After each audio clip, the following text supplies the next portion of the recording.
गुरु की वाणी में विश्वास होना चाहिए, क्योंकि गुरु से हम दीक्षा ले लेते हैं, गुरु धारण कर लेते हैं, लेकिन हम गुरु के बताए हुए रास्ते पर नहीं चल पाते और हम गुरु की वाणी में विश्वास नहीं रखते। गुरु की वाणी मानव जीवन का कल्याण करने वाली है, लेकिन उसमें हम संदेह ना रखें, उसमें हम संशय ना रखें, उसमें हम किंतु और परंतु ना करें। बहुत सारे मनुष्य तो ऐसे भी हैं जिनके जीवन में एक गुरु नहीं अनेक गुरु होते हैं। गुरु को एक हमने लाभ का एक मार्ग समझ लिया है कि गुरु बनाने से हम धनवान हो जाएंगे, गुरु बनाने से हम करोड़पति हो जाएंगे, गुरु बनाने से हम अरबपति हो जाएंगे। लेकिन गुरु बनाने से ना तो कोई अरबपति हुआ है और ना कोई खरबपति हुआ है। गुरु बनाने से केवल हमारे हृदय में भक्ति की भावना जगती है, हमारे हृदय में शांति आती है और हमारे दिमाग में जो हलचल पैदा रहती है, अशांति रहती है, उन सबसे मुक्ति दिलाने वाले गुरु होते हैं। लेकिन हम गुरु तो बना लेते हैं, लेकिन गुरु की वाणी में हम विश्वास नहीं करते, गुरु की वाणी में हमारी श्रद्धा नहीं होती।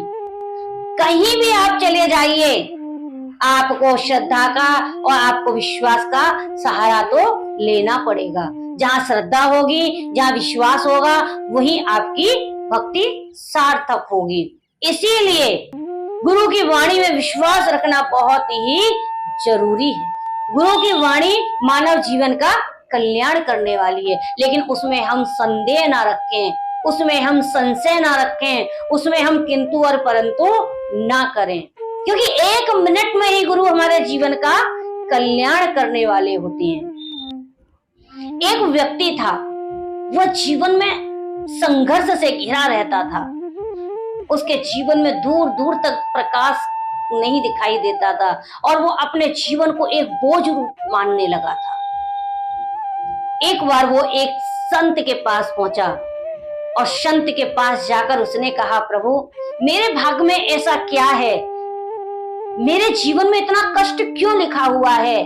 मैंने तो कभी किसी का बुरा नहीं किया, मैंने कभी किसी के साथ में अहित नहीं किया, तो मेरे साथ में भगवान ऐसा क्यों कर रहे हैं? मैं तो भगवान का नाम भी लेता हूँ, भगवान की पूजा भी करता हूँ, उनका जाप भी करता हूँ, लेकिन भगवान ने मेरे जीवन में जितने भी है, मुझे तो ऐसा लगता है कभी कभी पूरी दुनिया के कष्ट मेरे जीवन में ही उन्होंने भर दिए हैं। संत ने कहा कि बेटा ऐसा कुछ नहीं है, तुम्हें ऐसा लगता है कि तुम्हारे जीवन में कष्ट हैं, लेकिन तुमसे भी ज्यादा जीवन में संघर्ष करने वाले मनुष्य हैं, लेकिन तुम कभी उनसे मिले नहीं हो। लेकिन जीवन में जो भी कुछ है, सुख दुख, वो सब अपने कर्मों से प्राप्त होता है, अपने भाग्य से प्राप्त होता है। और जीवन में किसी संत का सानिध्य हर जीव को प्राप्त होना चाहिए। अब तुम सत्संग में आने लगे हो तो अब तुम्हें धीरे धीरे सारी बातें पता चल जाएंगी। उस व्यक्ति ने कहा कि महाराज मैंने सुना है कि गुरु बनाने से मनुष्य के सारे संकट कट जाते हैं, सारी परेशानियां दूर हो जाती हैं। तो संत हंसने लगे। संत ने कहा कि बेटा सही सुना है, जीवन में गुरु बनाना बहुत ही आवश्यक है। भगवान श्री राम ने भी गुरु बनाए थे, भगवान कृष्ण के भी गुरु थे। हर जीव को यानी कि भगवान ने भी गुरु बनाया है। जब वो इस पृथ्वी लोक पर आए तो उन्होंने भी गुरु की मर्यादा का पालन किया है, गुरु की आज्ञा का पालन किया है, गुरु की वाणी पे विश्वास किया है और गुरु के बताए हुए मार्ग को ही उन्होंने अपनाया है। इसीलिए जीवन में हर मनुष्य को गुरु बनाना बहुत ही जरूरी है। वो व्यक्ति कहने लगा, मेरे तो कोई गुरु है नहीं, आप ही मेरे गुरु बन जाओ। अब संत जी ने कहा कि तुम 2 दिन बाद आना मेरे पास। अब वो व्यक्ति वहां से चला जाता है और 2 दिन बाद वो पुनः संत के पास आता है और संत के पास आकर उन्होंने उनको गुरु धारण कर लिया। तो आज से वह गुरुमुखी हो गए। जब वह गुरुमुखी हुए तो अब उसके हृदय में वही लालसा थी कि अब तो मैंने गुरु बना लिए, अब तो मेरे सारे संकट कट जाएंगे, अब तो मेरी सारी परेशानी हल हो जाएंगी। गुरु के द्वारा दिया हुआ महामंत्र लेकर वो घर जाता है और घर जाकर वो अपना गुरु के महामंत्र का जाप करने लगा। ऐसी तो वो कोई औषधि नहीं थी कि जो तुरंत खाए और उसका तुरंत लाभ प्राप्त हो जाए। अब 2 दिन हुए, 4 दिन हुए, 5 दिन हुए, 6 दिन हुए, लगातार 2-3 महीने हो गए, लेकिन उसकी स्थिति ऐसी की ऐसी बनी रही।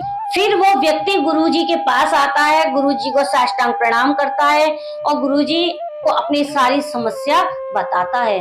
गुरुजी, मेरे पास खाने तक के लिए नहीं है, अब मैं कैसे अपने परिवार को चलाऊं और मुझे अपनी बिटिया की शादी भी करनी है। गुरुजी ने कहा, बेटा ईश्वर में भरोसा रखो, भगवान सब कुछ अच्छा करेंगे, भगवान सब कुछ भला करेंगे। गुरुजी ने उस अपने शिष्य को, अपने भक्त को एक मंत्र दिया और उस मंत्र को देकर कहा कि बेटा तुम्हारे घर में कोई पत्थर की चीज होगी? कि हाँ गुरुजी है। तो तुम एक काम करना, उसको गंगा जल से धोना और गंगा जल से धोके और वहां पर धूपबत्ती दीपक जलाना और इस मंत्र का तुम जाप करना। शिष्य ने कहा कि गुरुजी इस कार्य को करने से क्या होगा? उन्होंने कहा कि इस कार्य को करने से तुझे सोने की प्राप्ति होगी। कि कैसे? कि जो पत्थर तुम्हारे घर में रखा हुआ है, इस पूजा को करने से, इस मंत्र जाप करने से तुम्हारा वो जो पत्थर है वो सोने का बन जाएगा। अब तो वो बहुत खुश हुआ। उसने कहा कि गुरु ने तो अब मेरे जीवन का कल्याण कर दिया, अब तो मेरी सारी गरीबी खत्म हो जाएगी। वो व्यक्ति अपने घर आता है और घर आकर पत्थर की चीज को देखने लगा।